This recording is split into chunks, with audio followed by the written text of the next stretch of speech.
দাদা আজকে কত কিলো হাঁটছেন? 30-32 কিলো। 30-32 কিলো হ্যাঁ এই পায়ে হাঁটছেন? হ্যাঁ, এখানে শুকর আছে কত পিস? এখানে 130 পিস। 130 পিস। কয়জন লোক আছেন? এখানে 3 জন লোক। 3 জন লোক। হয়, কোথা থেকে আসছেন আজকে? আজকে ধরেন আমরা আছি রাঙ্গারহাট। রাজারহাট আছেন?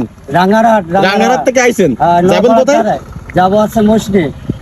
আচ্ছা 30 কিলোমিটার হাঁটেন? হ্যাঁ, কিভাবে সম্ভব এটা? ও আমাদের অভ্যাস হয়ে গেছে। এই পেশায় যুক্ত আছেন কত বছর? 30 বছর। 30 বছর। হয়, এই 3 জন লোক এইভাবে যে বাড়ি থেকে বেরোছেন কতদিন আগে? 2 মাস। 2 মাস আগে। হ্যাঁ। বাড়ি যাবেন কয় মাস পরে? আরে ভাই 1 মাস পরে। আর 1 মাস পরে? হয়, এইভাবে তো 12 মাসে আপনারা। হ্যাঁ হয়। আচ্ছা এই যে শুকর আপনারা নিয়ে চড়াই বেড়ান, বিভিন্ন জায়গায় খাওয়াই না বেড়ান, হ্যাঁ। তো এই জমির মালিক কিছু বলে না? অনেক সময় বলে, অনেকে খাওয়াই দিতে বলে। আচ্ছা এদের কি বাড়তির খাবার দেওয়া লাগে নাকি না, এনতে না, যা না, খায়? এই যা খায় তাতে হয়। যা খায় তাতে হয়। হ্যাঁ, এই যে আপনারা দেখতে পাচ্ছেন শুকর, এটা অনেকে অনেক ভাবে বলবেন, অনেক ভাবে বিষয়টা দেখবেন। আসলে এটাও সৃষ্টিকর্তার সৃষ্টি এবং এটা আমাদের কাছে নিষেধাজ্ঞা থাকলেও অন্য ধর্মের কাছে এটা প্রচলন আছে এবং বিষয়টা ওইভাবেই দেখবেন যে এটা প্রাণী, একটা জীব।